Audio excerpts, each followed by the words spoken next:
Hey YouTube, David again. Just get a quick update on the Tale of Two Dreadnoughts. I'm doing the metallic base coats right now. I have a mixture I use. I call it dark gunmetal, and I'm just using it's a 50-50 mix of Game Color Black and the ever popular Game Color Gunmetal. I like using this. It's a more of a realistic metal, and then then you have more options to highlight it up, then wash it, and it gets a really good sheen to it. It's not too metallic-y, but it does look like metal. And it's a real simple blend. I just throw it in this 1 ounce bottle, so just the two bottles fit in it perfectly. I'm starting to run out of it, so I'm I'll show you what I'm doing right now. I squeezed as much out of it as I could out of these two, and just got them upside down to get the whatever's left in them at the very bottom. As I go through that bottle, I'll keep squeezing the remainder of that into it. And I always throw a little bit of Vallejo thinner in it. I don't like using a lot of water. I'll use a tiny couple drops of water sometimes.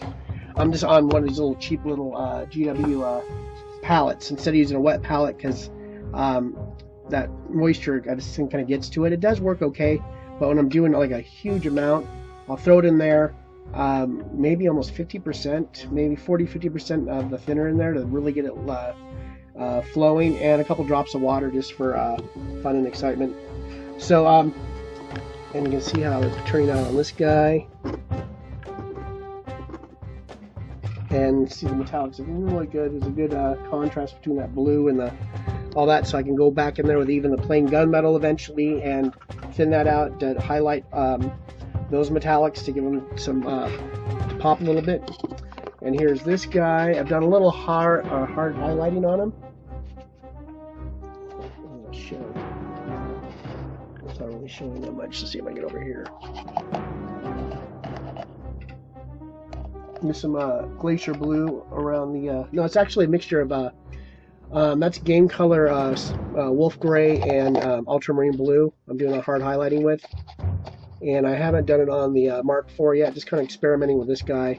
Kind of like a good effect. It's not very realistic, but it's going to pop on the game table. And yeah, I'm turning out pretty good.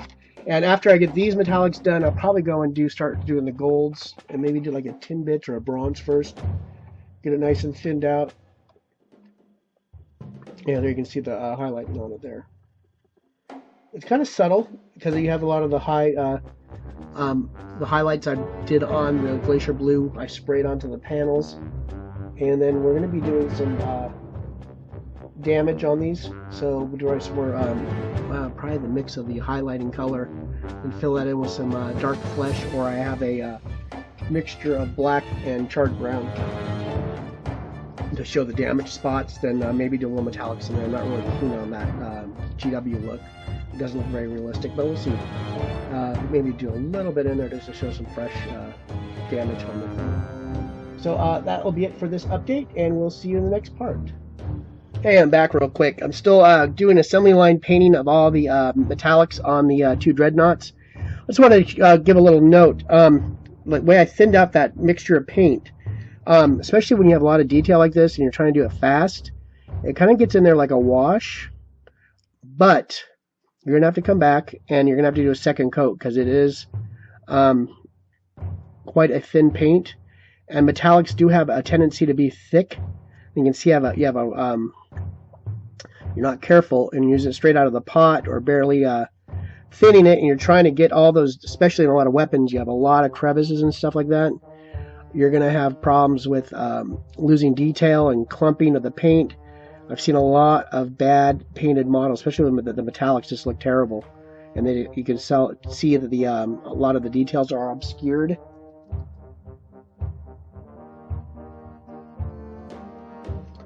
So you have this section right here. You got this thin paint, like I said, lots and lots of the Vallejo thinner, and I'm just picking out the spots that I want metallic immediately, as I will be going back and doing other things besides highlighting these spots. There'll be other metallic spots, but I'm just going through the major parts that I just want to fly through real quick. Get a nice even coat on. Even if getting this all spread on here, I'll go and hit the hairdryer occasionally and show me any of the glue that starts showing through the thin layers. I'll show you real quick.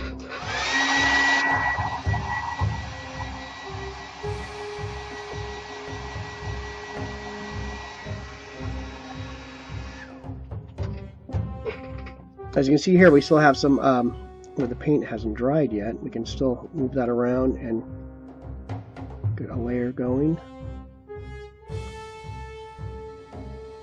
And I don't know if you can see on the camera, there's some little blue still peeking through all this.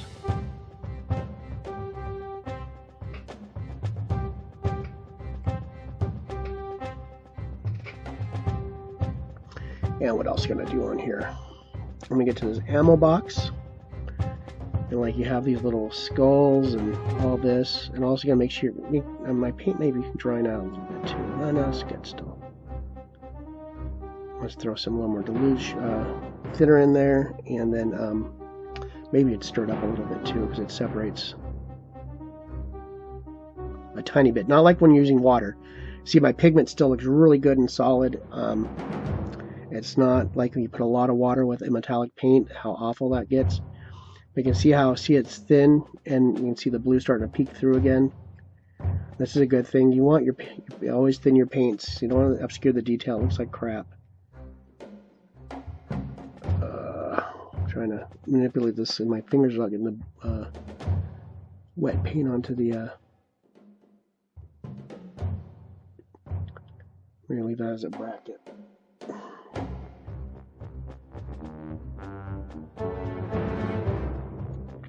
So this is going to end this part real quick.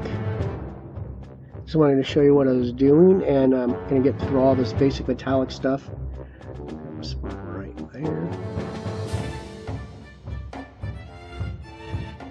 You can see this, the paint kind of does its own thing. I mean, you have control over it, but you can see it thins out. I'm going to hit this with a hairdryer again, and then come back to it. Then this will basically be done. This part, of this weapon will be done, and it's laid down ready to dry. The rest of them I've been working on.